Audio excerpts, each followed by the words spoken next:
আসসালামু আলাইকুম এভরিওয়ান, কেমন আছেন সবাই?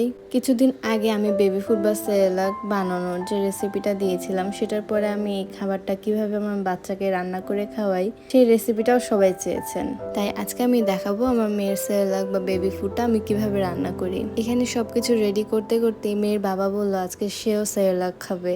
এই খাবারটা এমন একটা খাবার, সেটা যে কোনো বয়সের মানুষ খেতে পারবে। ছোট বাচ্চা, 6 মাসের বাচ্চা, 10 মাসের বাচ্চা, যে কোনো বয়সের মানুষ এই খাবারটা খেতে পারবে। এখন অনেকে বলবেন যে যাদের বাচ্চার 1 বছর বয়স হয়নি তারা কিভাবে গরুর দুধ খাওয়াবে। আমিও আমার বাচ্চাকে 1 বছর বয়সের আগে বাজারে যেসব দুধ পাওয়া যায়, যেমন ল্যাকটোজেন হোক, নান হোক, এই দুধগুলো দিয়েই রান্না করে খাইয়েছি। আর এখন আমার মেয়ের বয়স যখন 1 বছর হয়ে গেছে বা 1 বছর পার হয়ে গেছে, তখন আমি তাকে এই গরুর দুধ দিয়ে সেরেলাকটা রান্না করে দিই। তবে আমাদের এখানে একটা বিষয় খেয়াল রাখতে হবে, বাচ্চাদের ফুল ক্রিম দুধটা ক্ষতি করতে পারে, তাই অবশ্যই দুধের সাথে কিছুটা পানি মিক্সড করে দেন ওদের খাবারটা রান্না করতে হবে।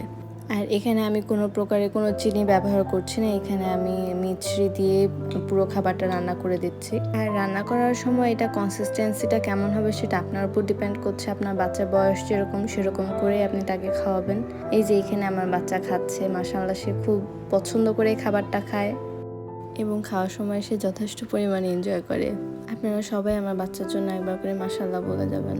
আর খাবার সময় আমি চেষ্টা করি আমার মেয়েকে আমার মতো করে খেলিয়ে গল্প করে খাওয়াতে, কোনো রকম কোনো ডিভাইস ছাড়া খাওয়ানোর চেষ্টা করি। যদিও সবসময় সম্ভব হয় না, কিন্তু সর্বোচ্চ চেষ্টা করি। এবং আমাদের প্রত্যেকেরই এই বিষয়টা প্রত্যেকের বাচ্চার জন্য খেয়াল রাখা উচিত। আমার ভিডিওটি ভালো লেগে থাকলে আমার পেজটি ফলো দিয়ে লাইক কমেন্ট করে পাশে থাকবেন। আল্লাহ হাফেজ।